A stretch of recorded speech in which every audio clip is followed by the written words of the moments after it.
Good hygiene practice for makeup artist. एक makeup artist को अच्छी तरह से जो हाइजीन मेंटेन करना पड़ता है वो किस तरह से मेंटेन करते हैं वो आज हम बताएंगे। ठीक है, तो पहले हम प्रैक्टिकली दिखाते हैं, उसके बाद थ्योरी पे आएंगे। ओके, तो सबसे पहले हम जो बात करेंगे वो है जो आप सब प्रैक्टिकल जो आप सब मेकअप आर्टिस्ट का कोर्स कर रहे हो, तो आप कहीं ना कहीं जॉब करेंगे या तो फिर आप कहीं ना कहीं पे अपनी खुद की पार्लर ओपन करेंगे।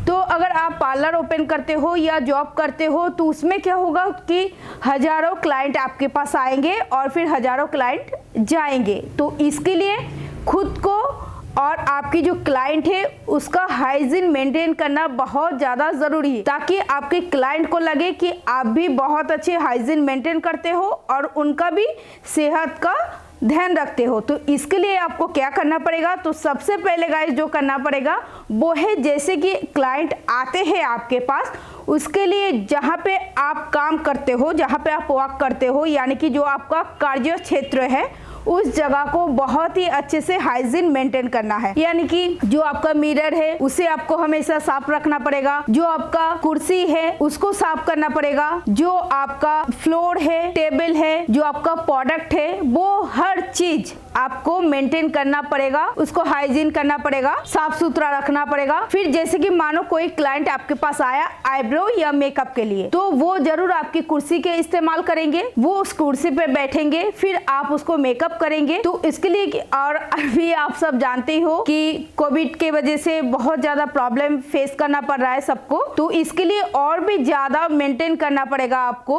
तो अगर जिस कुर्सी पे वो बैठता है उसको आने से पहले आपको उस कुर्सी को हाइजीन मेंटेन करना पड़ेगा। इसके लिए आपको खुद की हैंड जो है वो 20 सेकेंड तक आपका हैंड वॉश करना पड़ेगा। उसके बाद उस जगह को आपको पूरे अच्छी तरह से जो कुर्सी होगा वो जो सैनिटाइजर है आपके पास, उस सैनिटाइजर चाहो तो बिल्कुल जो इस तरह का सैनिटाइजर है वो, चाहो तो इस स्प्रे बोतल जो है इसमें वाटर है तो इसके साथ मिक्स करके आप उसको रख सकते हो। उसको स्प्रे करने से उसके जो कुर्सी है उसको स्प्रे करेंगे और फिर आपके पास जो भी टॉवल होगा उस टॉवल से बहुत ही अच्छे से क्लीन करना है।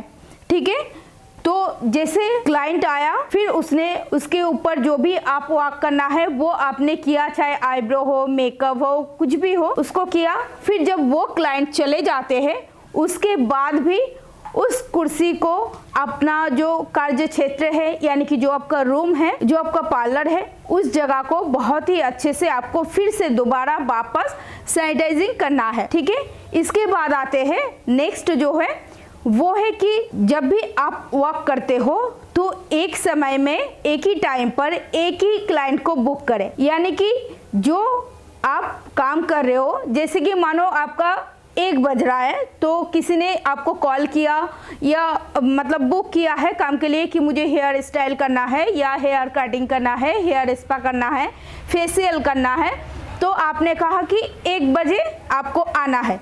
तो आपको क्या करना है, अगर उसी समय फिर दूसरा जो क्लाइंट है आपको फिर उन्होंने भी बुकिंग किया कि मुझे 1 बजे टाइम मिला तो आप मुझे 1 बजे करा दीजिए, तो आपको क्या करना है, एक ही टाइम पे 2-4 क्लाइंट बुक नहीं करनी है। ओके, तो आपको क्या करना है, आपको एक ही समय में आपको एक ही क्लाइंट बुक करना है। उसके बाद जो आपका टाइम बचते हैं, जैसे कि एक जो आईब्रो बनते हैं या एक मेकअप होता है तो आईब्रो के लिए आपको 5 से 10 मिनट का टाइम मिलेगा। इसके बाद अगर फेशियल करते हो तो वो 30 मिनट से 1 आवर तक का टाइम लेगा। तो इसके लिए आपको मेंटेन करना है कि 1 से 2 बजे के अंदर कोई भी और दूसरा क्लाइंट नहीं आना है।